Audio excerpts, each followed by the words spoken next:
초등학교에 입학하기도 전이었습니다. 정말 어릴 때의 기억이 저는 한 가지를 갖고 있는 기억이 하나 있는데요. 어떤 기억이냐면은 예전에 그 어릴 적에 좁은 단칸방에 살았을 그때에 꼭두 새벽에 배가 너무 고파서 잠을 깬 적이 참 많았었습니다. 한동안 그때 거의 매일을 주무시는 엄마를 깨워서 밥을 달라고 한 적이 있었습니다. 저희 어머니는 단 한 번도 짜증을 내거나 화를 내시지 않고 밥상을 차려주셨고, 다른 가족을 깰까 싶어서 불도 켜지 않는 그 어두컴컴한 방에서 그 한 구석에서 미역국에 밥을 말아 제 입에 직접 떠먹여 주셨습니다. 그 어둠 속에서 어머니가 국을 말아서 떠먹여 주신 그 밥 한 숟가락의 그 추억이 잊혀지지가 않는 겁니다.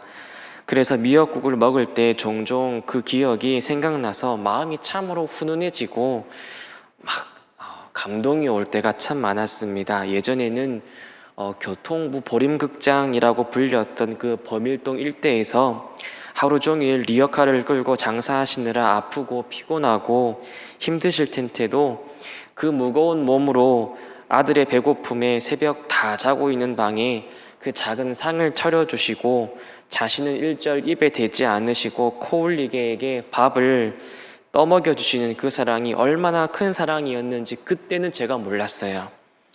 자신보다 자식들이 항상 먼저였던 그 마음, 이제 제가 두 아기를 키우면서 동일하게 그 먹이고 재우고 보살피면서 그 사랑이 얼마나 컸는지를 이제야 깨닫게 됩니다. 가족들, 아들, 딸들을 먼저 배불리 먹이기 위해 제일 좋은 음식, 제일 좋은 반찬 먼저 만들어 주시고 자신은 나중에 먹었던 우리 어머니들, 그러면서 자식들이 마음 아파할까 봐서 나는 이게 더 맛있어 하면서 맛있는 것은 아이들 한 점 더 먹이고자 얄궂은 것들만 드시면서 그 베푸신 그 사랑 속에 우리 아이들은, 온 가족은 행복하게 자신에게 주어진 삶을 살 수 있었고, 그 사랑에 힘입어 우리들은 우리 각자의 세상을 살아갈 힘을 얻지 않았겠습니까? 또한 하나님께서 내 아이들에게 복을 내려주시기를 간절한 마음으로 기도하며 정성스럽게 예전엔 성미쌀도 주머니에 담으셨고, 자식들을 위해 기도하기 위해 편안한 침대마다 앉고 차갑고 딱딱한 교회에서 주무시며 새벽에 기도에 무릎을 꿇었던 분들이 우리 어머니들이었습니다. 그분들의 기도 제목에는 항상 자녀들, 저와 여러분들을 위한 기도가 먼저였지요. 무엇보다 열심을 다하며 교회를 먼저 섬기셨고 주의 종들도 제일 먼저 섬기셨으면서도 자신이 부족해서 이것밖에 할 수 없다며 마음 아파하셨던 분들이 우리 어머니들이었습니다. 때로는 서럽기도 했을 텐데 나는 이런 존재밖에 안 되는 건가 하며 마음이 많이 쓰라리고 아픈 경험도 하셨을 텐데도 끝까지 다 퍼주고 양보하고 더 못 주어서 더 아파했던 어머니들의 헌신과 사랑과 기도가 참으로 아름답습니다. 그렇게 살아왔던 우리 삼여전도의 여러분, 그리고 이 자리에 있는 어머니들, 그리고 우리 모두 오늘 이 시간만큼은 하나님께서 이 헌신의 자리, 풍성한 은혜의 자리에서 베푸시는 말씀의 양식을 먼저 드십시오. 여러분들도 먹고 힘을 얻어야 사명도 감당할 수 있고 다시 일어서서 살아갈 위로를 얻는 법입니다. 그러니 오늘 여러분들도 이 은혜의 말씀, 이 은혜의 양식을 마음껏 드시기를 축복합니다. 사사기 시대 한가운데 전개되는 이 룻의 이야기는 무더운 날씨에 시원한 냉수와도 같은 이야기입니다. 자기 마음대로 행하며 하나님을 버리고 우상을 숭배하던 그 시대에 룻과 보아스의 사랑과 그들이 보여준 신앙 고백은 하나님의 마음을 시원케 해드렸을 것입니다.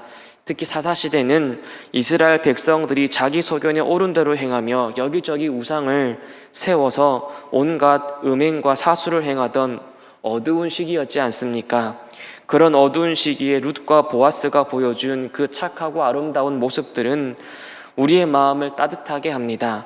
본문에서 보아스는 룻이 시어머니인 나오미에게 행한 그 착하고 아름다운 일들을 이미 들었습니다. 모든 이웃 사람들이 룻이라는 여인을 칭찬할 때에 그는 궁금했을 것입니다. 그런데 어느 날 처음 보는 한 여자가 자기 밭에서 곡식을 줍고 있는 것을 봅니다. 그것도 너무 성실하게 그 어머니를 위해, 가족들을 위해 곡식을 줍고 있으니 너무나도 착하게 보였을 것입니다. 옆에 있는 사환에게 물어보니 이 여인이 이방 여인인 룻이라는 말을 듣습니다. 아침부터 와서 늦은 시간까지 하나뿐인 가족인 시어머니를 위해 성실히 그리고 기꺼이 이삭을 줍는 그 모습이 이 보아스의 눈에는 너무나도 측은히 여겨졌던 모양입니다. 그리하여 보아스는 룻에게 내 딸아 라고 말을 합니다. 내 딸아 라는 말에는 그 묻어난 이 보아스의 마음이 있습니다. 그것은 룻을 향한 안타까움, 불쌍히 여기는 긍휼의 마음이었습니다. 보아스에게는 다른 사람 눈에 들어오지 않았나 봅니다. 제일 먼저 룻을 챙깁니다. 먼저 다가가 이야기를 하였고, 먼저 다가가 룻이 힘을 내도록 그의 신앙을 북돋아 주었고, 밥을 먹을 때엔 다가가서 밭에 이삭을 주우러 온 다른 어떤 사람들보다 먼저 식사의 자리에 앉히고 챙겨줍니다. 룻이 나오미를, 시어머니를 먼저 챙기고자 이삭을 주우러 나았듯이 보아스도 룻이 먼저였던 겁니다. 실제로 여러분, 룻은 보아스의 딸이 아닙니다. 무엇보다 룻은 이방인입니다. 그냥 이방인이 아니라 모압 여인이었습니다. 룻기의 시대적 배경이 되는 이 사사시대의 이 모압은 이스라엘을 괴롭히는 대표적 이방 나라였습니다. 사사기를 살펴보면 이스라엘 백성들은 이 모압의 심한 압제 속에 이 18년 동안이나 그들을 섬긴 치욕을 갖고 있었습니다. 그래서 사사기 3장을 보면 이스라엘 백성들은 모압을 원수라고 말을 할 만큼 그들을 향한 적대심이 강했습니다. 그런 사사시대의 보아스가 모압 여인이었던 룻을 내 딸아라고 표현했다는 것은 큰 사랑과 긍휼이 아니고서는 있을 수가 없는 일입니다. 때문에 보아스가 룻을 향해 내 딸아라고 한 말의 의미에는 사람들이 너를 원수처럼 생각하고 분노할지라도 나는 너를 원수로 여기지 않는다. 나는 너를 정죄하지 않는다. 내가 너를 보살필 것이고 내가 너를 지켜줄 것이고 내가 너를 보호할 것이다. 너는 사랑하는 내 가족이다라는 이 깊은 뜻이 숨겨져 있습니다. 따라서 이 표현은 룻을 향한 존중과 배려의 표현이며 이방인 룻을 자신의 가족 구성원으로 받아들인다는 표현입니다. 요한복음 8장에는 간음 중에 잡힌 여인의 사건이 등장합니다. 바리새인과 유대인들이 살기가 가득해가지고 간음 중에 잡힌 이 여자를 잡아서 예수님 발 앞에 꿀리고는 예수님을 시험합니다. 율법에서 모세는 이런 자를 돌로 쳐 죽이라 하였습니다. 예수 당신은 무엇이라 말하겠습니까? 어떤 판결을 내리시겠습니까? 이 얼마나 잔인한 말입니까? 잡혀온 이 여인이 이런 말을 딱 들었을 때 얼마나 마음이 무겁고 심히 괴로웠겠습니까? 돌이킬 수 없는 죄를 저질렀다는 것을 자기 자신도 잘 압니다. 그 죄로 사람들이 판결할 때 심한 압박감이 그 마음을 짓누르고 온몸에 털이 곤두서는 듯한 공포를 이 여인은 느꼈을 것입니다. 그런데 예수님께서는 아무 말도 하지 아니하시고 땅에 무엇인가를 쓰십니다. 그리고 일어나셔서 말씀하셨습니다. 요한복음 8장 7절에서 너희 중에 죄 없는 자가 먼저 돌로 치라. 예수님의 의지는 단호했습니다. 너희가 돌을 들어 죽이려고 살기를 품으며 원수같이 바라보는 이 여인 또한 하나님의 딸이다. 나는 이 딸을 지키겠다. 이것이 예수님의 의지였지 않았을까 저는 생각합니다. 그리고 다시 예수님은 땅에 글씨를 쓰셨습니다. 그곳에 가득한 살기를 잠재우시고 어둠이 빽빽한 그 자리에 우리 예수님은 빛을 비추셨습니다. 양심의 가책을 받은 자들이 하나씩 돌아가고 죄를 지은 여인과 예수님 둘이 남았을 때 예수님께서는 그 여인에게 말씀하셨습니다. 요한복음 8장 10절에서 여자여 너를 고발하던 그들이 어디 있느냐? 너를 정죄한 자가 없느냐? 예수님께서는 제일 먼저 그에게 여자여라고 말씀하셨습니다. 우리말로 단순히 여자여라고 번역했지만 이 헬라어에서는 극존칭의 표현입니다. 다시 말하면 유대 사회에서 한 여인을 향해 표현할 수 있는 최고의 예의와 존중과 그 마음을 담아 표현한 말이 예수님께 간음 중에 잡힌 여자에게 여자여라고 하신 말씀의 뜻입니다. 예수님께서 간음장에 잡힌 여인을 향해 이토록 극존칭을 쓰면서까지 그 여인에게 무엇을 말하려 하시는 걸까요? 그것은 너는 내 딸이다. 너도 하나님의 사랑받기에 충분한 내 딸이고 내 가족이다. 사람들이 너를 정죄하고 손가락질하며 돌을 들어 치려 할지라도 나는 너를 보호할 것이고 지켜줄 것이다. 그러니 안심하라. 이 메시지가 있었을 거라 저는 생각합니다. 간음 중에 잡힌 여인이 깜짝 놀랐을 겁니다. 왜냐하면 이제껏 그 누구도 자신에게 그런 존칭을 써서 진심으로 대해준 사람이 없었는데 예수라는 분이 자신에게 따뜻한 음성으로 지지해주고 존중해주거든요. 어두웠던 이 여인의 삶과 마음속에 예수님께서 하신 그 말씀은 한 줄기 빛이었을 것입니다. 그리하여 여자여 너를 정죄한 자가 없느냐라고 물으시는 그 예수님께 이 여인은 대답합니다. 주님, 없나이다. 눈물이 났을 것입니다. 주님, 저를 무겁게 정죄하던 것들이 사라졌습니다. 주님이 땅에 쓰신 그 글씨와 주님께서 하신 그 말씀으로 인해 어두웠던 저의 삶에 한 줄기 빛이 들어왔습니다. 이제껏 아무도 저를 지지해주고 위로해주지 않고 함부로 대하였는데 주님이 하신 그 말씀으로 저는 따뜻합니다. 예수님께서 이 마지막으로 하신 그 말씀에 이 여인은 더 감동했을 것입니다. 요한복음 8장 11절입니다.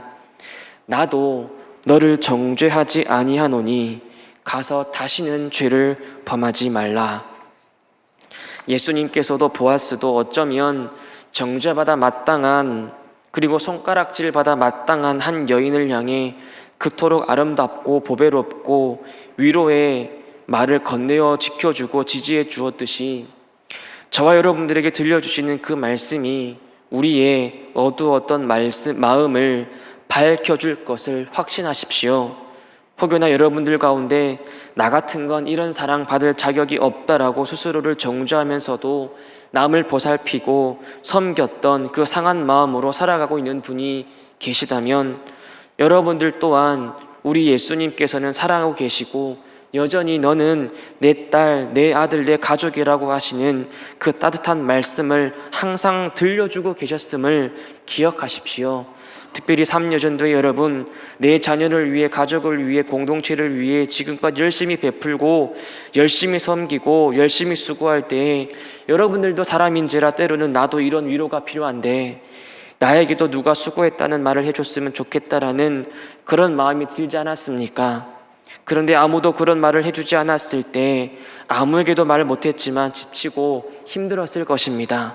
그런데 우리 하나님께서 그런 여러분들의 처진 어깨, 무겁고 아픈 마음을 보시고 안타까워하시고 긍휼히 여기신다는 것을 기억하십시오. 말씀 가운데 기도하며 부르짖는 가운데 부어주시는 그 놀라운 하나님의 위로와 힘, 그 모든 것은 위로받고 싶었으면서도 열심히 누군가를 위로하고 힘을 받고 싶었으면서도 열심히 누군가에게 힘이 되어주고는 아무도 없는 그때에 혼자 쓸쓸하게 앉아 있었던 여러분들을 향하고 있었다라는 것을 잊지 마십시오. 아무도 여러분들을 챙겨주지 못할 그때에 우리 하나님 아버지께서는 내 딸아라고 하시며 베푸시는 긍휼과 사랑과 은혜가 항상 먼저 우리에게 저 여러분들을 향하고 있었음을, 그리고 지금도 향하고 있고 앞으로도 향하고 있다라는 것을 늘 기억하며 사십시오. 그리하여 어둡고 지친 여러분들의 상한 심령에 하나님이 비춰주시는 그 놀라운 은혜의 빛이 가득 비춰주시기를 주님의 이름으로 축복합니다. 이어서 위로의 말을 건넸던 보아스는 이제 룻에게 곡식도 마음껏 줍고 목도 마르면 마음껏 마시라고 합니다. 보아스는 이제 본격적으로 룻을 제일 먼저 배려하고 챙겨주기 시작합니다. 세상이 우상 숭배와 불법으로 난무하며 잔인하고 각박하고 배려심이 없이 자기만 잘 살면 그만이라 하더라도 보아스는 룻에게 그런 세상 속에서도 누군가는 이방 여인에게조차도 관심과 사랑과 배려를 베풀며 그를 생각하고 있다라는 것을 보여주고 알려주고 체험케 해주고 싶었나 봅니다. 그리하여 가족을 돌보기 위해 열심히 이삭을 줍고 있는 룻에게 보아스는 먼저 다가가서 말합니다. 다른 밭에 가지 말고 여기서 계속 이삭을 주어라. 목이 마르거든 마음껏 마셔라. 아무도 너를 뭐라 하지 않을 것이다. 마치 네가 시어머니를 생각하며 가족을 위해 이리 애쓰듯 나도 너를 내 가족이라 생각하며 너를 돌보겠다라고 마치 말하는 것과 같습니다. 보아스는 룻을 향해 아무것도 바라지 않고 값없이 베풉니다. 보아스는 룻이 지치지 않기를 바랬습니다. 룻이 다른 밭에서 혹여나 서러움을 당할까 걱정이 되었을 것입니다. 무엇보다 보아스는 룻을 보고 기뻐했던 것 같습니다. 계속 보고 싶어서 다른 곳에 가지 말고 자기 밭에서 이삭을 주우라고 한 보아스의 마음은 룻을 향한 기쁨과 그리고 사랑, 다시 말하면 룻에게 뭔가를 계속 베풀고 싶어하는 적극적인 마음이 있었다는 것입니다. 보아스가 베푸는 이 긍휼과 은혜가 룻 자신의 마음에 큰 위안이 되었지만 룻은 한편으로는 자신이 그런 사랑을 받을 만한 자격이 없다라고 생각했던 모양입니다. 그리하여 보아스에게 질문합니다. 나는 이방 여인이거늘 당신이 어찌하여 내게 은혜를 베푸시며 나를 돌보시나이까? 자신은 이곳에서 사랑받지 못하는 이방 사람임을 룻은 잘 알고 있었습니다. 이스라엘 백성들이 이방인을 향한 시선을 룻은 이해하고 있었던 것입니다. 아마도 시어머니를 따라 처음 이스라엘 땅을 밟을 때부터 룻은 그것을 예상하고 각오하고 있었던 듯합니다. 그런데 재미있는 사실은 룻만 그렇게 생각했다는 것이 점입니다. 그리하여 보아스는 11절에서 룻에게 이걸 깨닫게 해줍니다. 네가 시어머니에게 행한 모든 것과 네 부모와 고국을 떠나 전에 알지 못하던 백성에게로 온 일이 내게 분명히 알려졌느니라. 7절에서 보아스를 섬기는 사환도 이렇게 말을 합니다. 주인님, 아침부터 와서는 잠시 집에서 쉰 외에 지금까지 계속하는 중입니다. 무슨 말입니까? 룻 자신만 모르지 이미 이곳 이스라엘 백성들은 룻을 칭찬하고 있었고 이뻐하고 있었고 긍휼히 여기고 있었다는 뜻입니다. 로마서 8장 1절은 그러므로 이제 그리스도 안에 있는 자에게는 결코 정죄함이 없나니라고 증거합니다. 삼여전대 여러분, 세상이 여러분들을 향해 따가운 눈초리와 손가락질을 하더라도 여러분, 아버지 하나님의 품 안에서는 여러분들을 정죄할 자가 없습니다. 아버지 품 안에서는 그 누구도 우리를 정죄하지 못한다는 것을 기억하십시오. 설령 여러분 스스로도 나 같은 게 이런 기쁨과 위로를 받을 자격이 있는가라고 생각할지라도 아닙니다. 여러분, 보아스가 룻을 생각하는 이 마음이 바로 우리를 향하시는 하나님 아버지의 마음입니다. 이사야서 55장 1절에서 오호라 너희 모든 목마른 자들아 물로 나아오라 돈 없는 자도 오라 너희는 와서 사 먹되 돈 없이 값 없이 와서 포도주와 젖을 사라라고 하나님께서는 말씀하셨습니다. 예수님께서도 요한복음 7장 37절과 38절에서 명절 끝날 곧 큰 날에 예수께서 서서 외쳐 이르시되 누구든지 목마르거든 내게로 와서 마시라 나를 믿는 자는 성경의 이름과 같이 그 배에서 생수의 강이 흘러나오리라 하시니라고 하셨습니다. 룻이 스스로에게 나는 이런 사랑과 은혜를 받을 만한 자격이 없다고 생각할 그때에 보아스는 하나님의 마음을 정확히 증거합니다. 여호와께서 네가 행한 일에 보답하시기를 원하며 이스라엘의 하나님 여호와께서 그의 날개 아래의 보호를 받으러 온 내게 온전한 상 주시기를 원하노라. 보아스는 룻에게 하나님의 말씀을 전함으로 하나님의 마음을 전함으로 룻의 지친 마음, 지친 신앙을 다시 일으켜주고 있습니다. 보아스는 룻이 그렇게 자기 자신을 생각할 그때에 이 여자에게 하나님의 위로가 필요함을 정확하게 알고 있었습니다. 이스라엘 백성들이 원수라고 여겼던 그 사사시대 속에 모압 여인으로서 원수처럼 바라보는 그 따가운 시선들이 가득한 그곳으로 들어가는 것이 그 자신에게는 보통 결단이 아니고서는 할 수 없는 결단이었습니다. 그런데 룻은 그렇게 자신을 향하여 원수로 여기는 곳이라 할지라도 여호와께서 함께 하시면 안전하다는 것을 믿었던 모양입니다. 하지만 그 믿음을 부여잡고 있기에 삶은 너무나 고단하고 지쳐갑니다. 날마다 이삭을 줍지 않으면 굶을 수밖에 없는 현실 속에 하루하루의 삶이 얼마나 힘들었겠습니까? 또한 이방인인 자신이 무슨 자격으로 그 크신 하나님의 은혜를 누리나 하며 자신을 향해 늘 냉정하게 생각하며 그 마음이 얼마나 주눅이 들었겠습니까? 그런 상황에서 보아스가 건넨 위로의 말을 듣고 보아스의 말대로 물 한 잔 나중에 쭉 들이킬 때 이 룻이 얼마나 시원했겠습니까? 깊이 생각해 보면 룻의 입장에서는 굳이 이 시어머니를 따라 이스라엘 땅으로 가지 않아도 되었습니다. 얼마든지 자신의 땅 모압으로 돌아가 새 삶을 시작할 수 있었습니다. 현실적으로 보면 룻에게는 이스라엘로 가는 것보다 자신의 땅 모압으로 돌아가는 것이 더 안전했습니다.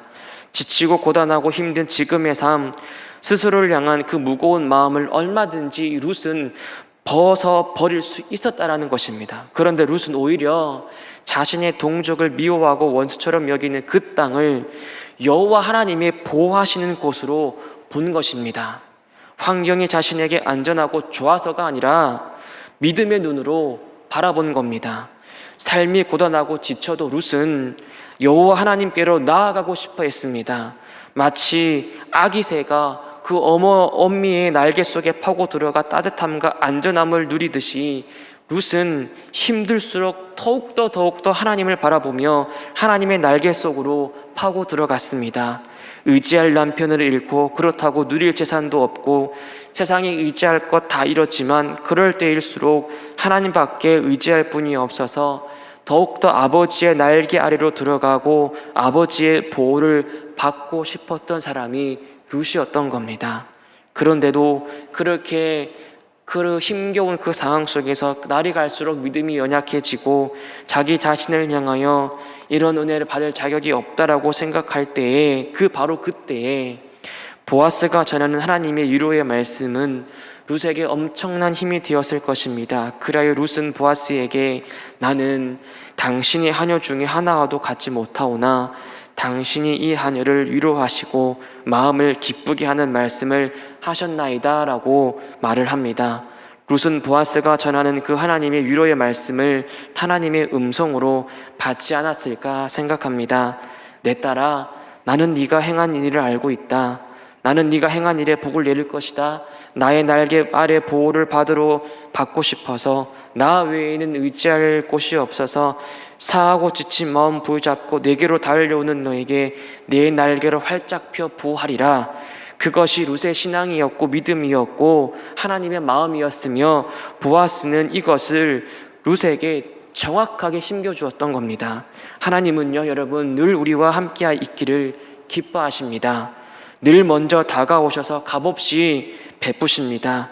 늘 그 날개를 펴시고 우리를 보호하시고 우리를 눈동자같이 지키시는 분이십니다. 하나님께서 우리를 향하시는 사랑은 언제나 먼저입니다. 언제나 적극적입니다. 하나님은 우리에게 은혜 베푸시고 긍휼을 베푸시는 것을 너무나도 하고 싶어 하시는 분이십니다. 하나님께서는 항상 우리와 함께 하시고 싶어 하셨습니다.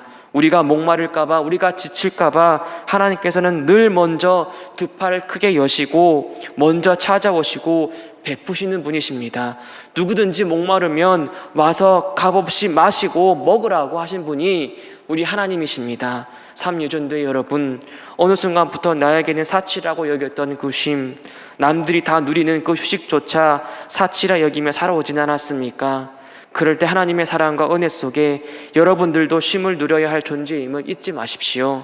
하나님은 여러분들을 통해서 누군가가 쉼을 얻고 참된 평안을 얻기를 바라지만 그와 동시에 우리 하나님께서는 여러분들도 평안하기를 바라고 계시고 여러분들도 쉼을 누리기를 바라신다는 것을 기억하십시오.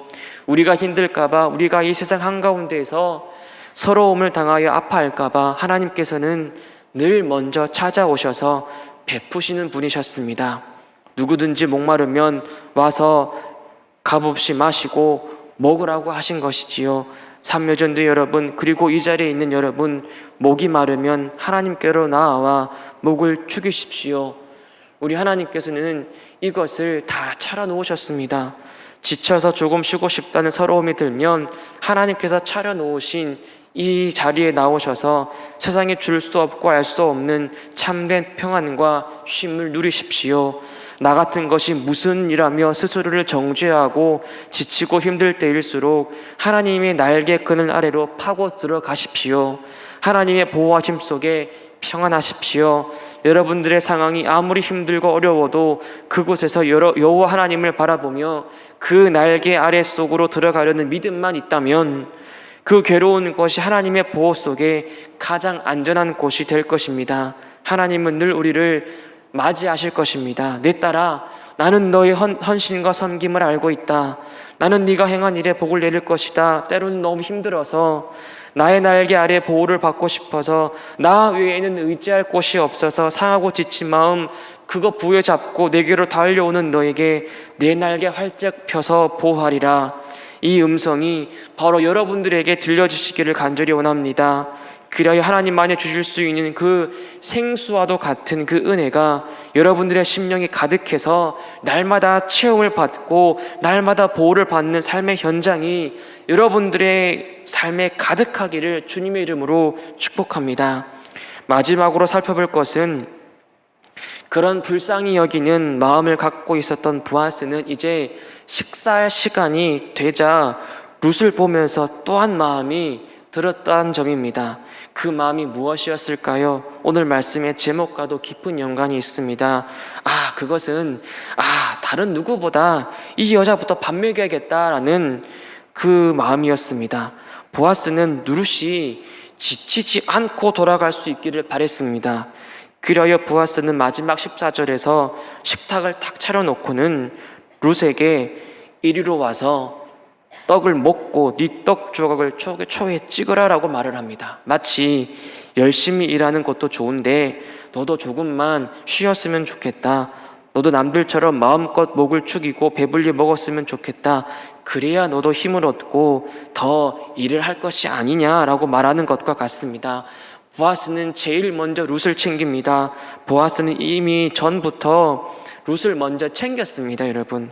보아스의 배려와 사랑이 바로 14절 마지막 그 식탁의 자리에서 절정을 이루었을 뿐입니다. 여러분들이 자식들을 위하는 그 마음, 여러분들이 자식들을 위해 좋은 것 먼저 입히고 좋은 음식 더 먹여주고 싶어 했던 그 마음, 여러분들이 교회를 먼저 섬기고자 했던 그 마음, 보아스도 룻을 향해 갖고 있었던 것입니다. 하나님도 마찬가지입니다. 우리 하나님께서도 그렇게 이 세상 한가운데에서 가족을 위해 교회를 위해 헌신해온 여러분들을 채워주시고 싶어 하십니다. 여러분들이 쓰러질까? 여러분들이 아플까? 하나님도 늘 여러분들을 생각하시고 돌보셨습니다. 시편 81편 10절에서 하나님께서는 이스라엘 백성들에게 이렇게 말씀하십니다. 나는 너를 애굽 땅에서 인도하여 낸 여호와라. 여호와 네 하나님이니 내 입을 크게 열라. 내가 채우리라 하였으나 라고 말씀하셨습니다. 하나님께서도 내 백성이 지칠까 굶주릴까 하시며 자녀들에게 배불리 먹이고 싶어 하셨다는 것입니다. 누구야 그동안 열심히 자식들을 위해 가족을 위해 믿음을 지키기 위해 여러 가지로 수고하고 베풀고 섬겼지. 이제 내가 너를 채우겠다. 내가 마음껏 먹여줄게 하시는 그 음성이 삼여전도회 회원과 우리 모두에게 들려져서 마음껏 그 은혜로 배부르게 체험받는 삶을 살아가는 여러분들이 다 되시기를 주님의 이름으로 축복합니다. 자, 말씀을 정리하겠습니다. 사사시대와 왕정시대 사이에 룻기가 왜 있을까요? 사사기와 사무엘서 사이에 이 짤막한 이야기가 왜 끼어져 있을까요? 그것은 하나님의 백성들조차 하나님을 버리고 자신의 소견에 옳은 대로 행하며 이성 없이 날뛰는 짐승 마냥 우상을 부어 만들어 섬기며 온갖 범죄함으로 죄와 어둠이 이스라엘 땅을 덮을 때에 하나님께서는 그럼에도 너희들을 향한 내 마음은 이것이다. 너희들이 나를 버리고 우상을 부어 만들고 후에는 나를 버리고 왕마저 달라고 했을지라도 나는 너희들을 긍휼히 여긴다라는 것을 알려주시고자 하신 것이 아닐까요? 그래서 룻기를 살펴보면 이 어두웠던 사사시대에 은은히 주어지는 그 평안함, 뭔가 표현할 수 없는 그 뭉클함, 한 줄기 빛과도 같은 따스함을 우리는 경험하게 됩니다.